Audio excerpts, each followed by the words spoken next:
RCR, la red que comunica y une al Perú. Doctor Pablo de la Flor, como siempre, muy agradecido por la cordialidad que tiene usted con RCR, Red de Comunicación Regional. Muy amable. Encantado, muy buenos días. Bien, la Sociedad Nacional de Minería, Petróleo y Energía ayer ha emitido una comunicación donde se considera como positiva la decisión del gobierno del presidente Francisco Sagasti y entendemos ya la designación del nuevo gabinete. ¿Qué es lo que esperan, ¿no?, en este tránsito? Porque se trata naturalmente de un gobierno de transición. Sí, mire, yo creo que es importantísimo reconocer el proceso tan dramático de polarización que el país ha venido viviendo, sobre todo las últimas semanas. Y desde esa perspectiva, pues es una tarea sumamente trascendente el tratar de restreñar esas heridas y sumar las voluntades y los esfuerzos de todos los peruanos, no solamente para derrotar la pandemia y lograr la reactivación económica, sino también para concluir con éxito esta transición democrática que nos permita abordar el bicentenario pues con una elección limpia y transparente. Entonces son cometidos muy importantes, muy relevantes los que tenemos por delante, y de esa perspectiva nos parece positivo el mensaje del presidente respecto del norte que va a guiar su administración y esta apuesta por la suma de voluntades de todos los peruanos. Ustedes también puntualizan, doctor de la Flor, que en el sentido que se deben dar señales claras, reglas claras, ¿no?, sobre todo en lo que concierne al Estado de Derecho, a la estabilidad jurídica y a la predictibilidad que tanto en estos momentos es necesaria para justamente la captación de inversiones y sobre todo hacer un país atractivo en medio de toda esta turbulencia, ¿no? Así es, mire, la turbulencia estaba aparejada de una enorme incertidumbre que evidentemente tiene unos efectos nocivos sobre el quehacer económico, inversiones que se pueden paralizar, porque lo que necesitamos es predictibilidad, saber que las reglas son estables en el tiempo y que no van a ser objeto pues de variaciones de carácter arbitrario que terminen afectando los proyectos que se puedan implementar. Desde esa perspectiva, el llamado y la invocación que plantea la sociedad en este comunicado respecto de la necesidad de afianzar la vigencia del Estado de Derecho y asegurar la estabilidad en las reglas de juego a fin de lograr captar las inversiones que tanto necesitamos para la recuperación económica del país, la generación de empleo y la recuperación también, por qué no decirlo, del bienestar de todos los peruanos. Estamos dialogando con el doctor Pablo de la Flor, director ejecutivo de la Sociedad Nacional de Minería, Petróleo y Energía.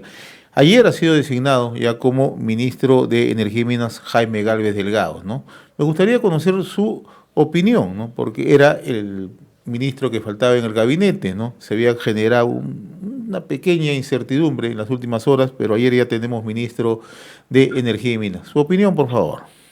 Sí, mire, el señor Gálvez es un economista, es un profesional muy competente que tiene una larga trayectoria, que conoce muy bien el sector minero, ha sido funcionario de distintas empresas y sobre todo ha tenido un paso destacado por el ministerio como viceministro durante la última administración del señor Inchauste. Así que conoce muy bien el sector, es alguien con quien hemos estado tratando ya directamente en su condición de viceministro primero, y de esa perspectiva nos parece acertado que se pueda mantener la consistencia y continuidad en la gestión del ministerio, habida cuenta de la importancia de los temas que estamos tratando. Así que nos sentimos complacidos de esta decisión y creemos que es quizá la más acertada, dadas las condiciones y circunstancias que enfrenta el país, poder inyectarle esta dosis de continuidad a la gestión de un ministerio que es tan importante para la reactivación del país. La última oportunidad que conversábamos, doctor Pablo de la Flor, usted señalaba que era necesario generar climas sociales apropiados para las inversiones y sobre todo el respeto, ¿no?, institucional, el equilibrio de poderes, ¿no?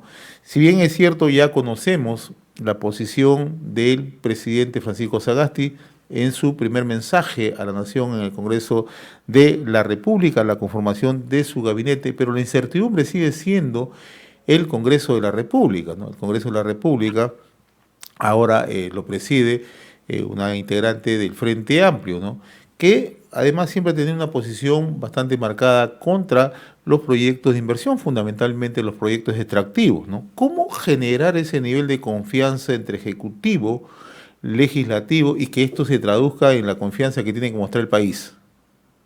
Mire, me parece destacable el mensaje, las declaraciones de la nueva presidenta del Consejo de Ministros respecto de la importancia y necesidad de forjar precisamente esos canales de comunicación y concertación con el Congreso. Nosotros creemos que es una tarea fundamental, sobre todo considerando lo que ha estado sucediendo en los últimos meses y esta impronta populista de varias de las iniciativas que se han venido desplegando desde el propio Congreso. Vemos con cierta preocupación esta designación, pero nos mantenemos alertas y sobre todo con la mayor apertura para, ojalá, poder también nosotros ser partícipes de este esfuerzo de concertación y que en los próximos meses se depongan estas actitudes populistas que hemos visto prevalecer en el Congreso y al amparo de las cuales muchas veces se ha puesto en jaque la propia estabilidad económica del Perú. Entonces creemos que es un momento muy difícil que requiere, reitero, la suma de esfuerzos de todos los peruanos, la concertación entre el Ejecutivo y el Legislativo. Acordémonos que en los últimos 4 años hemos tenido una situación sumamente extrema de enfrentamientos, división y polarización que debemos superar si es que queremos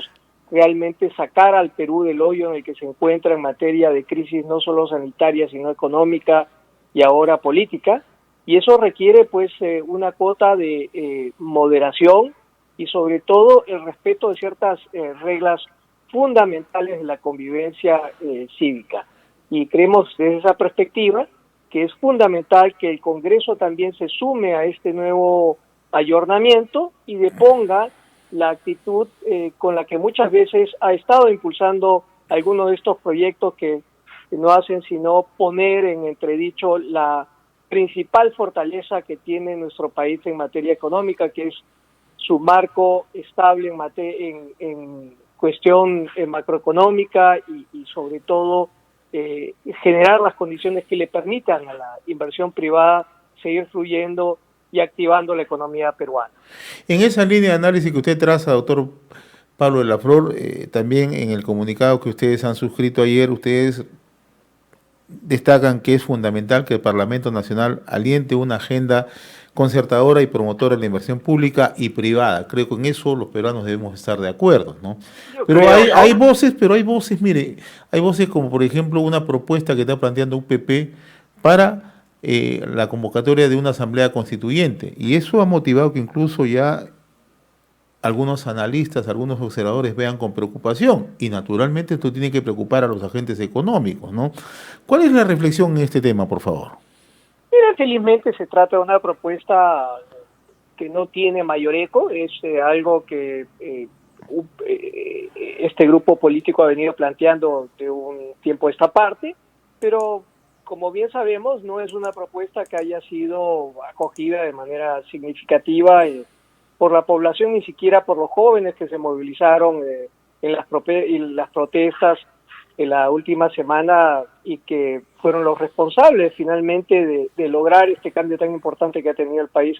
No es un tema que esté en la agenda pública nacional. Creo que tenemos que concentrarnos en lo relevante, y lo relevante en este momento es cómo logramos movilizar productivamente al Perú para lograr la recuperación económica, porque acordémonos que sin inversión no hay generación de bienestar, no hay generación de puestos de trabajo. Hemos perdido prácticamente 1 millón y pico de puestos de trabajo formales, y esos son los puestos de trabajo que tenemos que recuperar, y ese debe ser el norte de la gestión pública y la acción coordinada de todos los peruanos. Tenemos que recuperar nuestro quehacer económico, reactivar productivamente al país y generar los puestos de trabajo que los jóvenes tantos necesitan. No creo que esta discusión sobre una asamblea constituyente no es prioritaria y ciertamente resulta muy inconveniente. Claro que sí, ¿no? O sea, los agentes económicos en realidad no ven con buenos ojos, eso es real. En el horizonte que usted traza, ¿no? O sea, este es un gobierno de transición, pero tiene que actuar de inmediato. ¿Usted ve posibilidades que se puedan destrabar los proyectos que están en curso, los proyectos mineros energéticos? ¿Ve que hay esas posibilidades de recuperar la economía con rapidez? Mire, yo creo que felizmente en el sector minero ya vemos una recuperación acelerada de los niveles de producción anterior a la pandemia. Preocupa, sin embargo, que no tengamos proyectos grandes de envergadura que podamos rápidamente echar a andar el próximo año. Hay 3 proyectos que estamos ya concluyendo en su fase de implementación, pero si uno otea el horizonte, pues no hay ningún proyecto comparable significativo para los próximos años y eso sí debiera llamar la atención del gobierno, porque lo que necesitamos en este momento es precisamente generar las condiciones para que esa gran posibilidad y esa gran promesa que es el desarrollo minero se haga realidad. El Perú tiene iniciativas del orden de los 60.000 millones de dólares en distintas etapas de desarrollo, pero lo que necesitamos son condiciones que permitan que esos grandes proyectos se puedan llevar a cabo y se puedan ejecutar con rapidez. No podemos perder tiempo, además, porque las circunstancias, paradójicamente, las circunstancias internacionales son realmente propicias. El precio del cobre está arriba, el precio del oro está arriba, el precio del zinc también. Entonces tenemos que aprovechar las grandes oportunidades que esta extraña circunstancia y coyuntura internacional le presenta al Perú, porque somos felizmente un país polimetálico, exportamos una gama diversa de minerales y esos precios nos están ayudando. Entonces tenemos que aprovechar esa ventana de oportunidades para incrementar nuestra producción y para eso necesitamos no solamente reglas de juego claras, estables, la vigencia del Estado de Derecho, la predictibilidad del entorno normativo, sino también condiciones que faciliten la actuación de las empresas. Y para eso, reitero, muy importante, la racionalización administrativa. Tenemos más de 264 normas que en la actualidad regulan el quehacer de las empresas mineras. Son normas en muchos casos redundantes, excesivas, y lo que necesitamos es inyectarle una dosis de racionalidad a nuestro marco normativo. Entonces yo diría que ese es un gran reto para esta administración, no solamente abocarnos al tema de la conflictividad social viene teniendo una injerencia negativa y ciertamente preocupante sobre el quehacer de las empresas, pero también avanzar en ese otro frente que es el de la racionalización administrativa. Y la decisión política y el acompañamiento de los proyectos, ¿no? Así es, así es. Hay una enorme responsabilidad del Estado. Acordémonos que del Perú tenemos un mecanismo muy interesante que se llama el canon minero, que básicamente pasa por distribuir la mitad del impuesto a la renta que pagan las empresas a las regiones y concretamente a los distritos y la provincia donde se genera la producción. Esos recursos debieran ser suficientes para cerrar las enormes brechas sociales que todavía arrastramos. Sin embargo, la realidad nos muestra una foto completamente distinta. Tenemos localidades donde todavía se registran importantes déficits de acceso a servicios sociales y creo que este es el momento también para repensar el mecanismo del canon, acercarlo más a las comunidades y asegurar que esos recursos sean eficientemente invertidos para cerrar brechas y así evitar estos tipos de conflictividad que tanto daño le hacen al país. Interesante lo que usted señala, porque también hay tareas pendientes de parte del Estado, ¿no? Y esto lo extrapolamos, por ejemplo, lo que está ocurriendo en la selva, ¿no? Con el plan de cierre de brechas, que es una tarea que tiene que cumplir el Estado, pero que hasta el momento ha ido postergado gobierno tras gobierno, ¿no? Entonces... Así es, y mire, hay una dosis de incredulidad y falta de confianza notable que vemos en la selva, precisamente porque el Estado reiteradamente se compromete y asume tareas en acuerdos y en mesas de diálogo que después incumple, porque no hay capacidad de seguimiento, porque aún hay menos capacidad de ejecución y lo que resulta natural es que las comunidades evidentemente mantengan cierta renuencia respecto a compromisos que el propio Estado realiza. Entonces, cuando uno llega con un anuncio tan significativo como este del plan de cierre de brechas, lo primero que encuentra del otro lado es una enorme incredulidad y una demanda de que se garantice que en efecto esos recursos van a ser bien ejecutados y que los proyectos van a ser implementados en plazos cortos. Entonces creo que ahí tenemos un gran aprendizaje que hacer. No basta con que se formen mesas de diálogo, que el Estado suscriba convenios, sino que además tiene que preocuparse también de hacer el seguimiento y cumplir los compromisos que asume, porque de lo contrario lo que termina ocurriendo es que se socava la credibilidad del Estado y eso termina teniendo repercusiones negativas para todos. Ahora, y esto me lleva a la siguiente pregunta, doctor Pablo de la Flor, ¿no? El sector hidrocarburos en Loreto fundamentalmente está casi paralizado, a excepción del lote 95, ¿no? ¿Cómo está afectando esto en cuanto al canon, en cuanto a las regalías en esa zona? Mire, ha sido una situación inédita, por primera vez en la historia del desarrollo hidrocarburífero peruano, la paralización completa de operaciones en la selva, y eso va a tener una repercusión notable en las transferencias de canon, ¿no? Lo estamos viendo en la caída abismal que se ha producido en las transferencias al gobierno regional de Loreto y eso va a tener un impacto sumamente negativo sobre los proyectos que se tenía planeado ejecutar. Entonces, curiosamente, paradójicamente, esta ola de conflictividad generada por algunos líderes, muchas veces con intereses subalternos por medio, está afectando directamente el bienestar de las propias comunidades a las que ellos dicen beneficiar. La conflictividad que vemos en la selva está teniendo unos efectos sumamente nocivos sobre el desarrollo regional porque se ha traducido en la paralización de actividades y eso a su vez está mermando la capacidad y posibilidad de implementar los proyectos que podrían generar bienestar para las comunidades. Entonces, muy preocupados por la situación en la selva.